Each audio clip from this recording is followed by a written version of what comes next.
Привет, это Вероника. Сегодня мы отправляемся из Женевы в Анси на автобусе.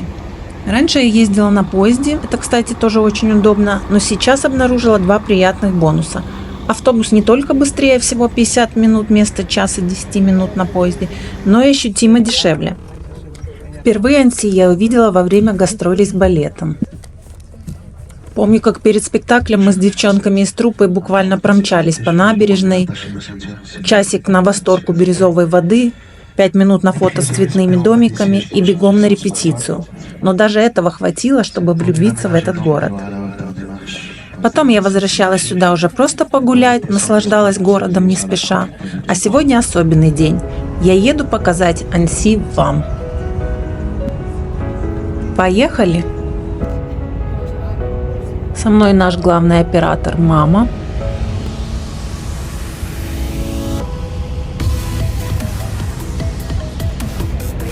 Кстати, вы могли заметить, что этот влог на русском, хотя раньше я снимала на английском. Да, все говорят, выбери один язык, но мне, например, нравятся блогеры независимо от их языка. Главное, чтобы было интересно. Ни язык, ни формат, ни идеальные кадры, а вот это чувство, когда смотришь видео и ловишься на мысли. О, а ведь и правда здорово. А что дальше будет? А дальше экспресс преображения. Надеваю новые сережки.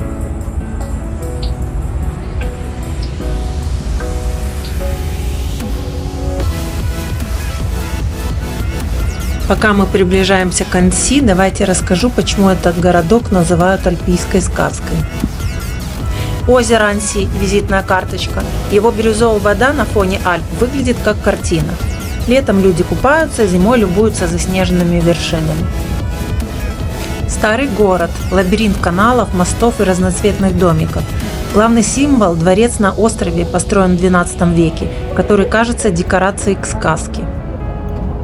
И горы. Они расположены настолько близко, что кажется, будто их можно потрогать руками. Итак, я готова. Главное правило – зарядить телефон на 200%.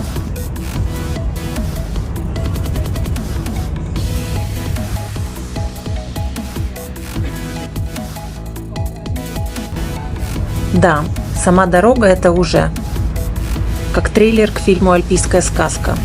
Совет: не закрывайте глаза ни на секунду.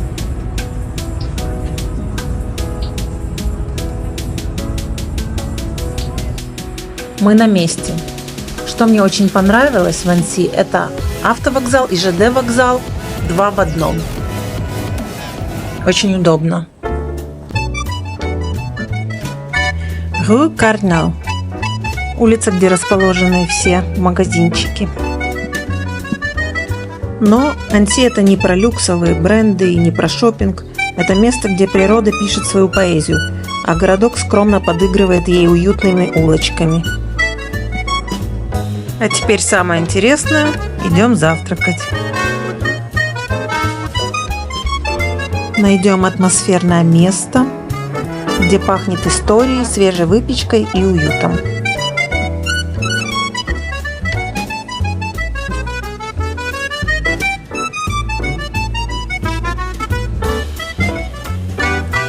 А вот и Palais de Lille.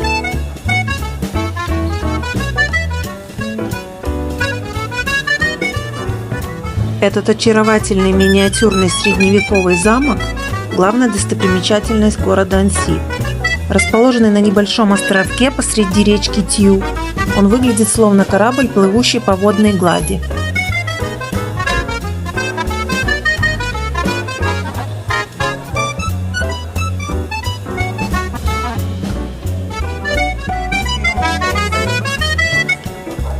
И, конечно, мы не смогли устоять, взяли столик с видом на замок.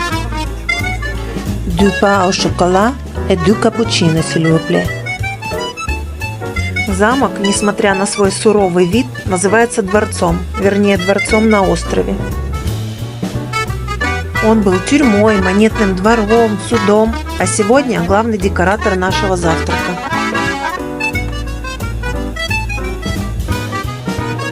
Идеальное утро.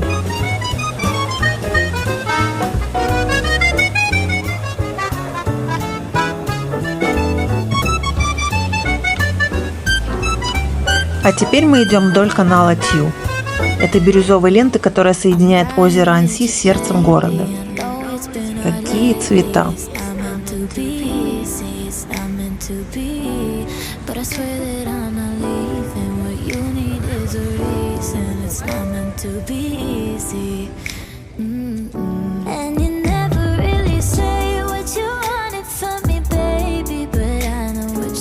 Pont des Amours. Мост влюбленных. Отсюда открывается тот самый открыточный вид на озеро.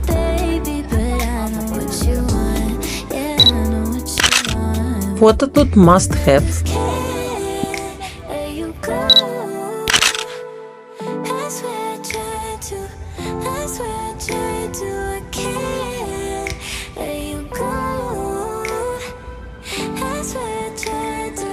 Да, но первый мой визит – восторг от новизны, какая красота, вода, горы. В кафе просто не попадали в фокус внимания. Но третий визит глаз начинает замечать детали. Стоп, а где тут выпить кофе с видом? Почему все сидят на земле? Оказывается, это не случайность. Местные десятилетиями боролись против застройки берега. Ходят легенды, что в 90-х один предприниматель тайком вынес пару столиков к воде и устроил скандал. Жители вышли на пикник протеста с криками «Озеро не ресторан». С тех пор здесь действует негласное правило: можно сидеть на скамейке с круассаном из булочной, но платить за вид на озеро нельзя.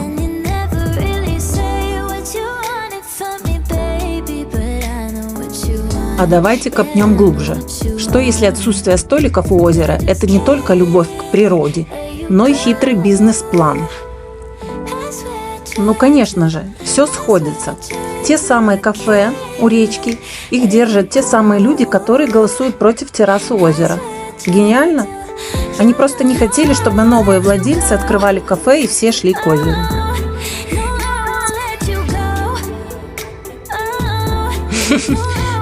Да, интересно получается. Ансийцы голосуют против любых проектов у воды под предлогом экологии или сохранения аутентичности.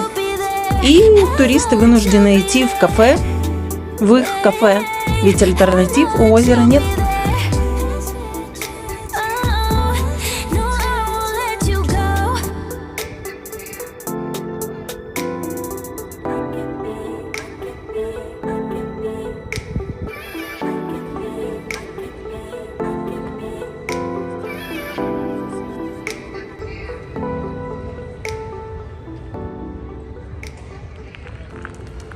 Теперь возвращаемся в город, посмотрим, какие тут магазины есть.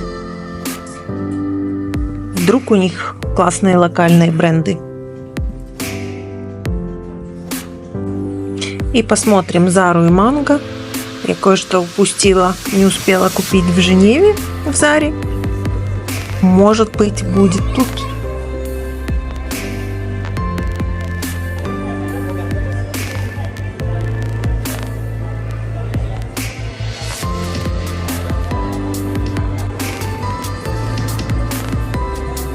Люблю косметику MAC, но она американская, а сегодня у нас французское настроение.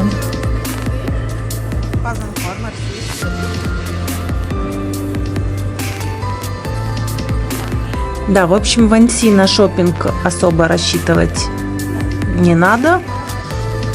А вот по поводу косметики у них все хорошо с этим. Есть плюс в таких городах. Тут нельзя потратить деньги на ненужное.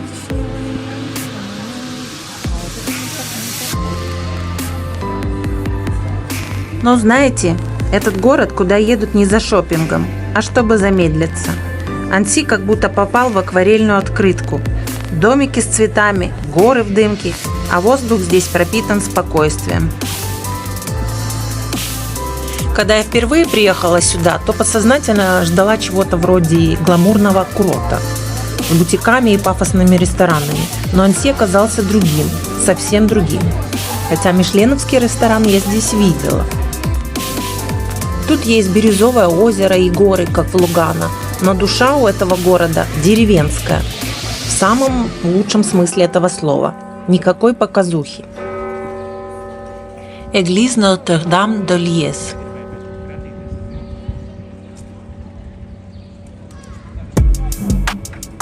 Итак, мы проголодались. Идем искать идеальное место, но главное без мух. Ресторан Шамоник наш сегодняшний выбор из-за своего местоположения. Не на набережной, где все в мухах днем и вечером, а в глубине старого города, на небольшой площади, где расширение улицы. Идеальный ансийский вечер для ужина. Дровяная печь, уют и никаких мух. В этот раз решили поступить мудро, взяли одну пиццу. Обычно мы сгоряча заказываем 2, потом полужина таскаем в коробки по всему городу, а на следующий день доедаем уже не такое вкусное, остывшее. Дальше мы держим курс к замку Анси, к сердцу города. Для этого нам надо подняться в гору. Но всего 10 минут подъема, и перед нами 800 лет истории.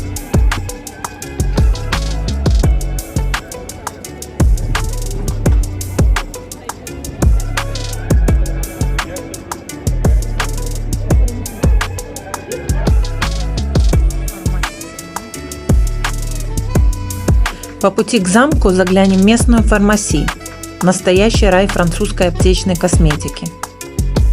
Приятный бонус для кошелька для тех, кто приехал из Женевы. Перед нами замок Анси, каменный свидетель эпохи графов Женевы. Именно они в далеком 1219 году начали строить эту крепость на холме, чтобы контролировать всю долину. Позже этот замок перешел к савойским герцогам. А теперь это музей.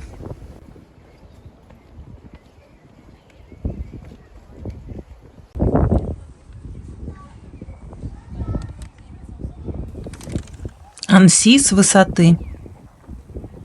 Терракотовые крыши, как гигантская мозаика. А теперь мороженое. Мы это заслужили. Оно тут на каждом шагу продается, но все равно всегда очереди, будто каждый рожок последний. Ну вот, таким у нас получилось путешествие в Анси. Яркое, вкусное, живое. Город – это холст, а мы художники, которые решили раскрасить день терракотовые тона крыш, добавить аромат свежего круассана к утреннему кофе и поставить точку в виде карамельного рожка с видом на Альпы.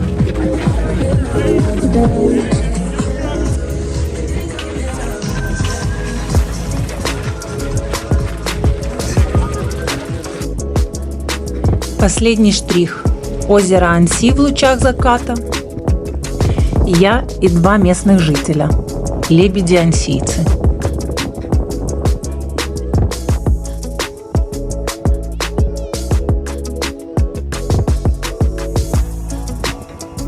Спасибо, что были с нами. Если вам понравилось, ставьте лайк, как знак, что стоит снимать больше таких мест.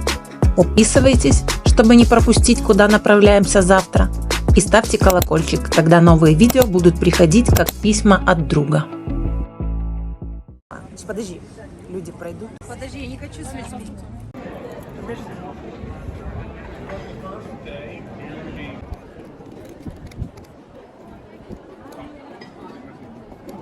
Ой, меня вышло, да?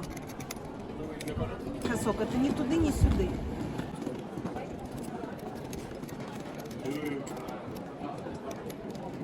Ладно, я для вида сделаю, а так я не знаю. Что я хочу сказать по поводу Анси, в который влюблена. На 3-й раз немножко разлюбила.